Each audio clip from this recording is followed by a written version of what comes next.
Hello everyone and welcome to my channel GS Tech. आज का हमारा सेशन है मेडिवल हिस्ट्री का, मुगल पीरियड यानी मुगल काल। तो let start with first question, part third करेंगे। फर्स्ट क्वेश्चन है, मियां तानसेन के संदर्भ में निम्नलिखित में से कौन सा कथन सही नहीं है?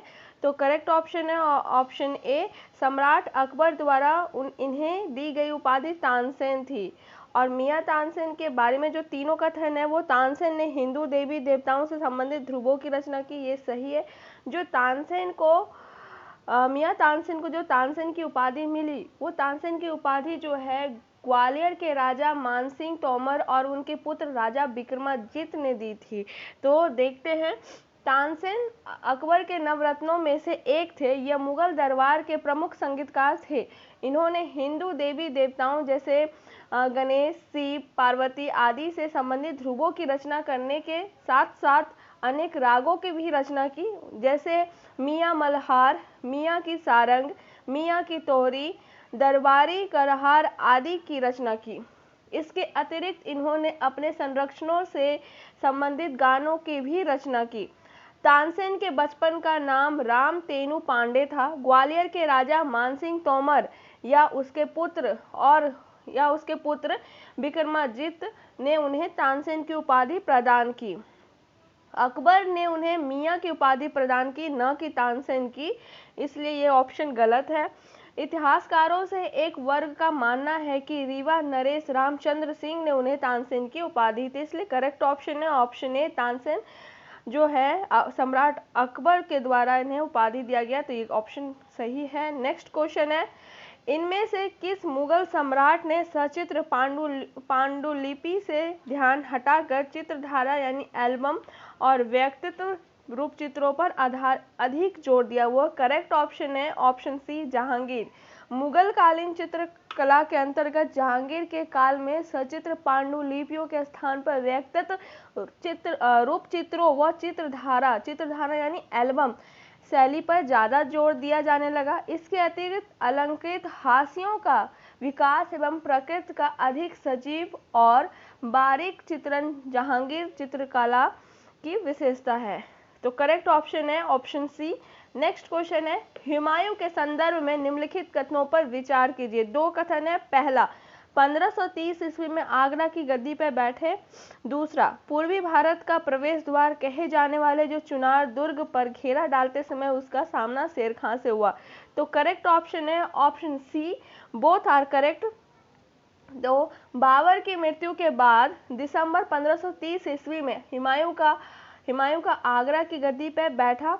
उस समय वह 23 वर्ष का था। 1532 ईस्वी में बिहार नामक स्थान पर अफगान सेना को परास्त करते हुए हुमायूं ने चुनार पर घेरा डाला, जो पूर्वी भारत के प्रवेश द्वार के रूप में जाना जाता था, जो कि अफगान सरदार शेर खां के अधिकार क्षेत्र में था।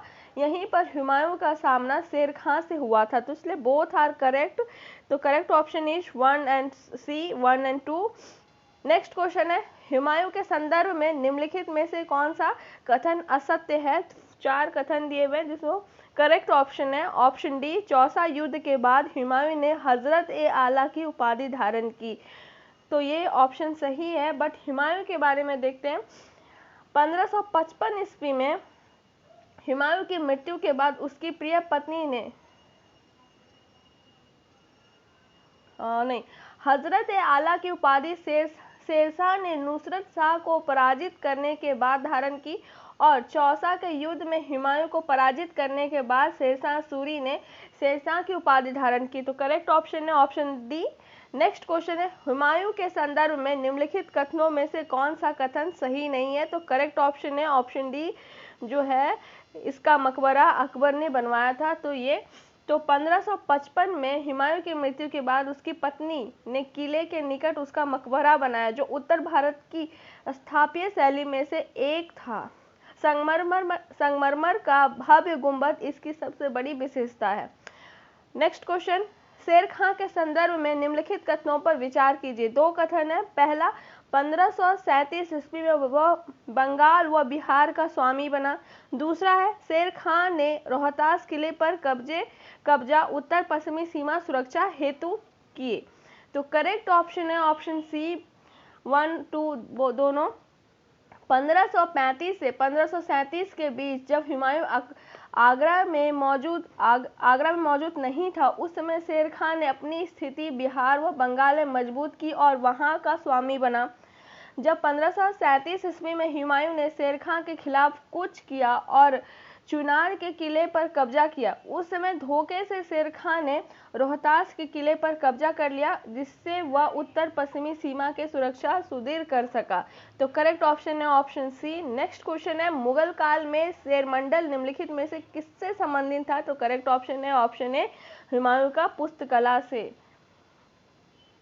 मुगल काल में हुमायूं एक ऐसा शासक था जिसने पुस्तकला का निर्माण कराया और उसे वह शेर मंडल कहता था। तो correct option is option A. Next question है, शेर खां के संदर्भ में निम्नलिखित कथनों पर विचार कीजिए। पहला है, मलिक मोहम्मद ग्यासी ने शेर खां के काल में पद्मावत की रचना की। दूसरा है, शेर खान ने ग्रांड ट्रंक रोड यानी जीटी रोड के नाम से एक पुराने शाही सड़क की मरम्मत करवाई। उपरोक्त कथनों में से कौन सा कथन सही है?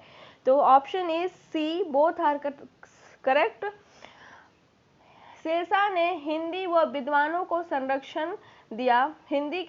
को संरक्षण दिया। उसी के समय मलिक मोहम्मद ग्यासी ने पद्मावत नामक एक ग्रंथ की रचना की। शेरशाह ने पश्चिम में सिंधु नदी से लेकर बंगाल में सोना गांव तक पहुंचने वाली पुरानी शाही सड़क को फिर से शुरू करवाया, जिसे ग्रांड ट्रंक रोड यानी जीटी रोड कहते हैं। तो correct option is option C. Next question है, निम्नलिखित कथनों पर विचार कीजिए। पहला कथन है, औरंगजेब ने पुष्कर के बाहर मंदिर को तोड़ने का आदेश दिया। दूसरा कथन है, औरंगजेब के साम्राज्य में जैन मंदिरों को बंद कराने तथा जैनियों को साम्राज्य से बाहर निकालने का आदेश दिया। उपरोक्त कथनों में से कौन सा कथन सही है? तो सही जो है correct option is option C, दोनों कथन सही है। नेक्स्ट क्वेश्चन है, अकबर के संदर्भ में निम्नलिखित कथनों पर विचार कीजिए। दो कथन है, पानीपत का द्वितीय युद्ध अकबर और हेमू के बीच लड़ा गया था। दूसरा है, उमरा वर्ग के उजबेकों को दबाने के लिए अकबर ने जौनपुर में अपनी राजधानी बनाई। उपरोक्त में से कौन सा कथन सही है? तो दोनों कथन सही है, इसलिए करेक्ट ऑप्शन है ऑप्शन सी। 5 नवंबर 1556 ईस्वी में पानीपत के मैदान में हेमू के नेतृत्व में अफगान सेना तथा मुगल सेना की भिड़ंत हुई, जिससे मुगल सेना की जीत हासिल हुई।